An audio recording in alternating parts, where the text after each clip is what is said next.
പെറ്റമ്മയും പോറ്റമ്മയും കൊല്ലുന്നവന് ഏത് നരകമാണ്? കുംഭിഭാഗമോ, അസിപത്രമോ, രൗരവമോ?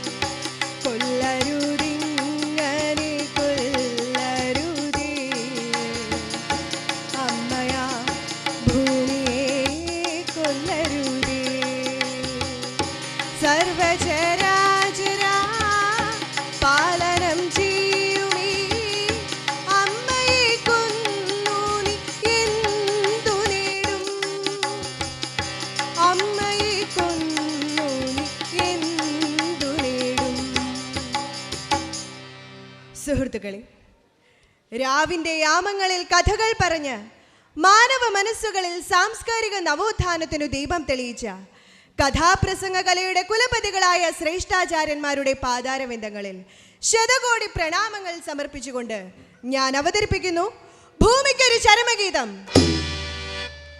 മഴയായി പുഴയായി, മഞ്ഞായി മണ്ണായി, ചേരായി ചോറായി ഞാനറിഞ്ഞ ഭൂമി.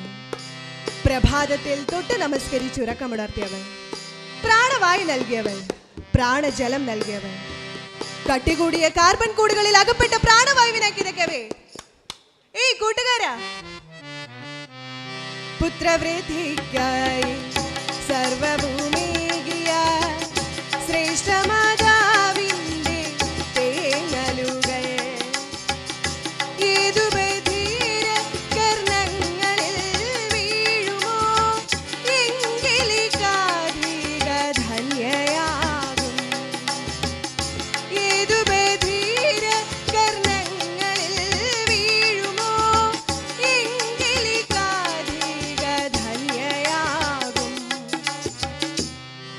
കൈരളിക്കുമേൽ കാവ്യസൗരഭം വാരിത്തൂകിയ വയലാർ, ONV, അയ്യപ്പ പണിക്കർ എന്നിവരുടെ ചിന്തകളിലൂടെ സുഹൃത്തുക്കളെ, നിങ്ങളോട് ഞാൻ ആ കഥ പറയുമ്പോൾ എല്ലാവർക്കും അമ്മയായ ഭൂമി, സമസ്ത ജീവജാലങ്ങൾക്കും ജന്മമേകി അന്നവും കുടിനീരും നൽകി സംരക്ഷിച്ചു പോരുന്ന ഭൂമി, പെറ്റമ്മയോളം മഹത്വമാർന്ന പോറ്റമ്മ അവശയായി ആസന്ന മൃതയായി സൗരമണ്ഡല പെരുവഴിയിലൂടെ മാനഭംഗത്തിന്റെ മാറാപ്പുകെട്ടുമായി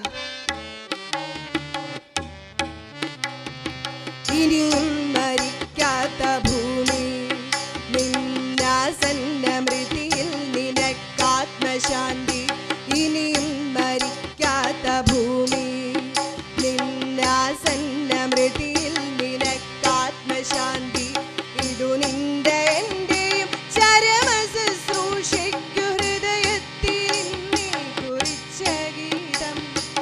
ഇതു നിന്റെ എന്റെയും ചരമ ശുശ്രൂഷയ്ക്കു ഹൃദയത്തിൽ നീ കുറിച്ച ഗീതം.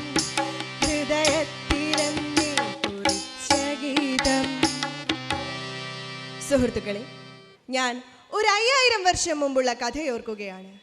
ജനനിയും ജന്മഭൂമിയും സ്വർഗത്തേക്കാൾ മഹത്തരമെന്ന് ഓതി പഠിപ്പിച്ച വനവേടനായ രത്നാകര കാട്ടാളന്റെ രാമായണ കഥയുടെ ജനനകാലം. അന്ന് ഭൂമി അമ്മയായിരുന്നു, ദേവിയായിരുന്നു, പൂജാ വിഗ്രഹമായിരുന്നു. സമുദ്രവസനേ ദേവി പർവ്വത സ്തനമണ്ഡിതേ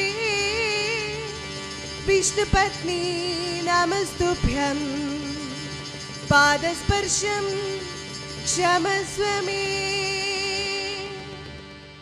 പ്രഭാതത്തിൽ ഉണർന്നെഴുന്നേറ്റ് ഭൂമി മാതാവിന്റെ മുകളിൽ പാദം സ്പർശിക്കുന്നതിന് മുമ്പ് അമ്മേ ക്ഷമിക്കണമേ എന്ന പ്രാർത്ഥന. സൂര്യന്റെ ഓമന പുത്രിയായി പിറന്ന് താരുണ്യത്തിന്റെ പ്രശാന്ത സുന്ദരമായ അവസ്ഥയിൽ കഴിഞ്ഞിരുന്ന കാലം, മണ്ണിന്റെ മണമുള്ള മനുഷ്യരുടെ കാലം, ഭൂമാതാവിന്റെ പെരുമയുടെയും ഗരിമയുടെയും കാലം. പാടവരമ്പുകളിൽ കച്ചക്കളങ്ങളും കൊയ്ത്തും ആർപ്പുവിളിയും, കരുത്തിന്റെ കാളയേറ്റങ്ങളും കാളയോട്ടങ്ങളും, കരകവിഞ്ഞു കുതിച്ചൊഴുകുന്ന പുഴകൾ, പുഴയോരങ്ങളിൽ വഞ്ചിപ്പാട്ടും വള്ളപ്പാട്ടും, തെയ്യവും തിറയും ഉത്സവങ്ങളായി കാഞ്ചിത്തോല് പറിച്ച് ദുഷ്ടശക്തികളെ ആട്ടിയിറക്കുന്ന വേലന്മാർ, വേദമന്ത്രങ്ങൾ ഉണരുന്ന പ്രഭാതകാലം. തിത്തിരി പക്ഷികൾ പാടവരമ്പത്ത് പാട്ട് തുടങ്ങുകയായി. തുടികൊട്ടിയ പാണന്റെ പാട്ടുകൾ. മണ്ണിന്റെ മണമുള്ള മനുജന്റെ കാലം, പുന്നയ്ക്ക ചുണ്ടയ്ക്ക വിളയുന്ന കാലം. മണ്ണിന്റെ മണമുള്ള മനുജന്റെ കാലം, പുന്നയ്ക്ക ചുണ്ടയ്ക്ക വിളയുന്ന കാലം. കാഞ്ഞിരക്കുരുവിനും കായുള്ള കാലം, കശുവണ്ടിയും കപ്പയും നിറയുന്ന കാലം. കുടിവെള്ളം കുപ്പിയിലാക്കാത്ത കാലം, അച്ഛനും അമ്മയ്ക്കും വിലയുള്ള കാലം. കുടിവെള്ളം കുപ്പിയിലാക്കാത്ത കാലം, അച്ഛനും അമ്മയ്ക്കും വിലയുള്ള കാലം. അവന്റെ പാട്ടിന് മുളങ്കാടുകളും കാട്ടാറുകളും ശ്രുതി മീട്ടിയിരുന്നു. കുന്നുകളും പുഴകളും അതേറ്റു പാടിയിരുന്നു. ചെറുമഴ താളമായി, ചെറുവയിൽ ദീപമായി. ത്രേതായുഗത്തിലെ ഒരു സായം സന്ധ്യ. സന്ധ്യയുടെ ശോണസുന്ദരമായ സൗന്ദര്യം നുകർന്നുകൊണ്ട് അതാ ആ വനസ്ഥലിയിലൂടെ രണ്ടു മനുഷ്യർ നടന്നു വരുന്നു. നീണ്ട താടിയും ദീപ്ത നയനങ്ങളുമായൊരു താപസൻ, വാത്മീകി, ചില തപസ്വിയായ വാത്മീകി. കൂടെ ശിഷ്യൻ ഭരദ്വാജനുമുണ്ട്. ആറിൻ തീരത്തെ സന്ധ്യതൻ മുന്തിരിച്ചാറിൽ കൽപ്പന വീണ്ടുമ്പോൾ. ആറിൻ തീരത്തെ സന്ധ്യതൻ മുന്തിരിച്ചാറിൽ കൽപ്പന വീണ്ടുമ്പോൾ. ഏതോ ദിവ്യാനുഭൂതിയിൽ അങ്ങനെ ചെയ്തോ മണ്ഡലം നോവുമ്പോൾ നിന്നു നിശ്ചലം ആദിമഹാകവി, നിന്നു താപസൻ വാത്മീകി. നിന്നു നിശ്ചലം ആദിമഹാകവി, നിന്നു താപസൻ വാത്മീകി. ഭരദ്വാജ, നീ കണ്ടോ ആ മരക്കൊമ്പിൽ രണ്ട് ക്രൗഞ്ചപക്ഷികൾ? എന്തൊരു ആനന്ദമാണവയ്ക്ക്! ആ കാഴ്ച നമ്മുടെ മനസ്സിനെ പുളകിതമാക്കുന്നു. ആചാര്യ, അങ്ങ് പറഞ്ഞത് ശരിയാണ്. പരസ്പരം കൊക്കുകളൊരുമേ തമ്മിൽ തമ്മിൽ കിന്നാരങ്ങൾ പറഞ്ഞുകൊണ്ട് പ്രണയത്തിന്റെ മാധുര്യം അനുഭവിച്ചിരിക്കുകയായിരുന്നു ആ ഇണക്കുരുവികൾ. പക്ഷേ ഈ സമയം വാത്മീകിയുടെ കാഴ്ചയ്ക്കപ്പുറത്ത് അതിക്രൂരമായ ഒരു രംഗത്തിന് അരങ്ങൊരുങ്ങുകയായിരുന്നു. നിന്നു നിശ്ചലം വില്ലും കുലച്ചുകൊണ്ട് അങ്ങും കാട്ടിലെ കാട്ടാളൻ. വേട്ടക്കെത്തി വിശന്നു തളർന്നയാൾ കൂരമ്പൊൻ നെയ്തു ദൂരത്തിൽ. അമ്പ് പറഞ്ഞു ചെന്ന് പെൺപക്ഷിയുടെ ശരീരത്തിൽ തുളഞ്ഞു കയറി മണ്ണിൽ വീണ് ജീവന് വേണ്ടി പിടയുന്ന പാവം പക്ഷി. വാത്മീകിക്ക് സഹിച്ചില്ല. ക്രൗഞ്ച മിഥുനങ്ങളിൽ ഒന്നിനെ കൂരം പെയ്തു കൊന്ന വേടനെ നോക്കി അദ്ദേഹം ആജ്ഞാപിച്ചു. മാനിഷാദ പ്രതിഷ്ഠാത്വ അഗമ ശാശ്വതീ സമാ യത് ക്രൗഞ്ച മിഥുനാദേകമവധി കാമമോഹിതം. അടുത്ത കാട്ടാളാ, ക്രൗഞ്ച മിഥുനങ്ങളിൽ ഒന്നിനെ വധിച്ച നിനക്ക് നാശം സംഭവിക്കട്ടെ. പ്രകൃതിയുടെ ഓമനകളെ വേട്ടയാടിയ ക്രൂരതയ്ക്കെതിരെ ഭൂമിയിൽ ആദ്യമായി ഉയർന്ന സർഗാത്മക രോഷം കവിതയായി പുറത്തേക്കൊഴുകി. വിശ്വത്തിരിതിഹാസം രാമായണ രചനയ്ക്ക് കാരണമായ ആദ്യ കവിത. കാലങ്ങൾ മുമ്പോട്ട് പോയി. പ്രകൃതിയുടെ മേലുള്ള മനുഷ്യന്റെ ക്രൂരതകൾ കൂടി വന്നു. ക്ഷമയാ ധരിത്രി എന്നാണല്ലോ. അമ്മ എല്ലാം ക്ഷമിച്ചു. പക്ഷേ മാറത്തെ കഞ്ചുകം നീക്കി ഭൂമി മാതാവ് നൽകിയ മുലപ്പാൽ കുടിച്ചു തെടുത്തവർക്ക് ഒടുങ്ങാത്ത ദാഹം. അമ്മയുടെ ഹൃദയരക്തം കുടിക്കാൻ അതിനുവേണ്ടി അവർ കാടുകൾ വെട്ടിത്തളിച്ചു, കുന്നുകൾ ഇടിച്ചു നികത്തി, കൃഷിഭൂമികൾ നികത്തി ഫ്ലാറ്റുകൾ നിർമ്മിച്ചു. ഭൂമി മാതാവിന്റെ ആർത്തനാദം. ചൊല്ലുക മാനവ, ഞാൻ ചെയ്ത നന്മകൾ എല്ലാം നീ ഭോഗങ്ങളാക്കി മാറ്റി. ചൊല്ലുക മാനവ, ഞാൻ ചെയ്ത നന്മകൾ എല്ലാം നീ ഭോഗങ്ങളാക്കി മാറ്റി. നെഞ്ചു തകർന്നു ഞാൻ കേണീട്ടും കുഞ്ഞിനിയപ്പോഴും കാതുപൊത്തി. നെഞ്ചു തകർന്നു ഞാൻ കേണീട്ടും കുഞ്ഞിനിയപ്പോഴും കാതുപൊത്തി.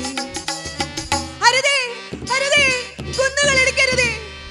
സർവ്വജീവജാലങ്ങൾക്കും ജീവാമൃതമേകുന്ന അമ്മയുടെ മാറിടമാണത്. അത് നശിപ്പിക്കരുതേ. അത് നശിപ്പിച്ചാൽ പിന്നെ പുനഃസൃഷ്ടിക്കുവാൻ കഴിയില്ല. അതിജീവനത്തിന് വേണ്ടി നെട്ടോട്ടം ഓടുകയാണ് മറ്റു ജീവജാലങ്ങൾ. അവരുടെ വിലാപങ്ങൾ വലിയൊരു ചോദ്യമായി മാറുന്നത് നിങ്ങൾ കേൾക്കുന്നില്ലേ? കാടുവിട മക്കളെ, മേടവിട മക്കളെ, കാട്ടുപുൽ തകിടിയുടെ വേരവിട മക്കളെ. കാടുവിട മക്കളെ, മേടവിട മക്കളെ, കാട്ടുപുൽ തകിടിയുടെ വേരവിട മക്കളെ. കാട്ടുപൂഞ്ചോലയുടെ കുളിരവിട മക്കളെ, കാറ്റുകൾ പുലർന്ന പൂങ്കാവവിട മക്കളെ. കാട്ടുപൂഞ്ചോലയുടെ കുളിരവിട മക്കളെ, കാറ്റുകൾ പുലർന്ന പൂങ്കാവവിട മക്കളെ. പക്കാഴുവേറുകളെ, ഇവിടെ നിന്ന് മോങ്ങിയാൽ വെട്ടുന്നുറുകെ ചെന്നായ്ക്കൾ കിട്ടുകൊടുക്കും. കുറെ പ്രകൃതി സ്നേഹികൾ വന്നിരിക്കുന്നു. അധികാരക്കോലവുമായി ആക്രോശിച്ചെത്തിയവർ നാം ആരാധിച്ചവരും ആദരിച്ചവരുമായിരുന്നു.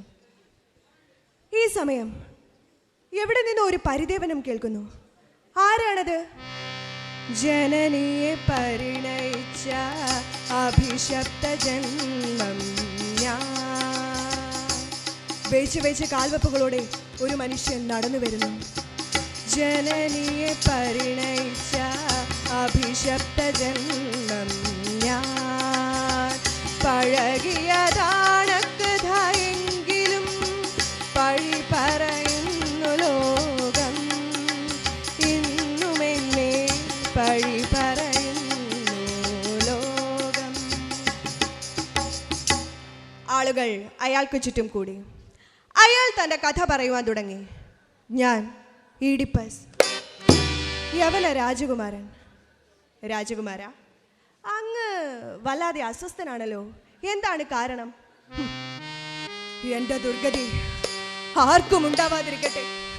സ്വന്തം പിതാവിനെ വധിക്കുക, ജന്മം നൽകിയ മാതാവിനെ വേൽക്കേണ്ടി വരിക, ആ ദുർഗതിയിൽ മനംനൊന്ത് മാതാവ് ആത്മഹത്യ ചെയ്യുക.